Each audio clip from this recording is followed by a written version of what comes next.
Dans la dernière émission Zone Interdite de dimanche dernier, on nous parlait d'éducation bienveillante, d'éducation positive. Malheureusement, cette émission tenait plutôt de la parodie qu'autre chose, voyez déjà la définition qui est donnée à l'éducation positive. Même face à la colère d'Annabelle, pas question pour les parents de s'énerver. Tu sais pourquoi t'es un peu frustrée? Et ils finissent par lâcher complètement. On pourra regarder, Annabelle. On pourra regarder encore un peu après, d'accord? C'est ce qu'on appelle l'éducation positive. Une éducation positive, pourtant clairement cadrée par le Conseil de l'Europe qui s'est inspiré de la recherche. On parle d'éducation démocratique et qui est clairement définie. J'en avais fait une vidéo pour expliquer pourquoi et comment reconnaître cette éducation qui est à croiser des chemins entre le cadre et le respect des besoins de l'enfant. Comme vous l'avez compris, dès le début du reportage, eh bien, la définition n'est pas bonne. Pourtant, il y avait des spécialistes pour en parler. Mais qui, en fait ?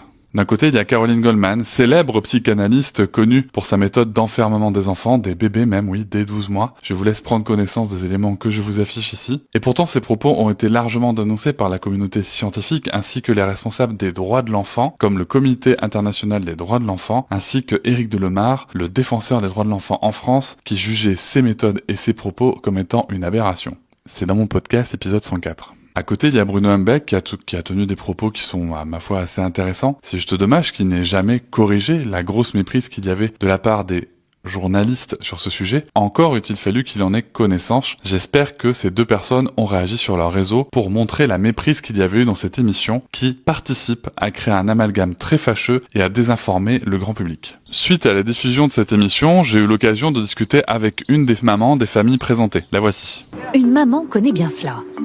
Stacy a 3 garçons et elle est entièrement à leur service. Ça va mon cœur? On va chercher Aiden?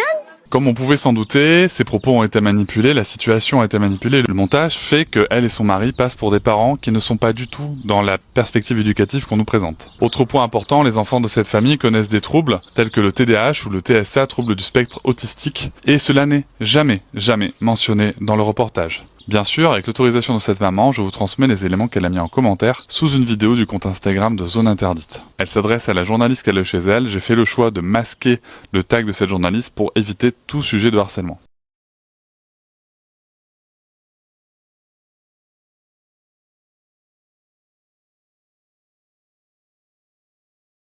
Comme vous pouvez le constater, le montage a totalement manipulé la situation de cette famille, mais va même plus loin. Puisque dans un échange privé que je vais vous communiquer encore une fois avec l'autorisation de la personne concernée, il apparaît que même toute une séquence a été inventée de toutes pièces par la journaliste. La voici. La jeune maman ne sait plus à quel sens se vouer. Chaque fois qu'elle tente de trouver des conseils sur Internet, comme sur la page de ce coach, suivi par 350 000 personnes, elle est encore plus perdue. Et c'est dommage d'avoir manipulé ainsi les images, parce que des abus concernant les parents qui sont en détresse, il y en a. La Miviludes, d'ailleurs, a fait état de ce sujet dans son dernier rapport. Bien entendu, il aurait été intéressant dans ce reportage de souligner que si il y a un marché aussi florissant d'arnaques qui profitent de la détresse des parents, c'est avant tout par l'absence d'une politique publique claire et soutenante à l'égard de tous les parents, de toutes conditions, d'où qu'on vienne. Mais ça demande un peu de courage. Mais ce qu'il faut noter, c'est que cette famille, aujourd'hui, elle est moquée sur les réseaux sociaux. Beaucoup de propos sont tenus à son encontre qui sont totalement mensongers, voire diffamatoires. Et ça, c'est à cause du travail de ces journalistes.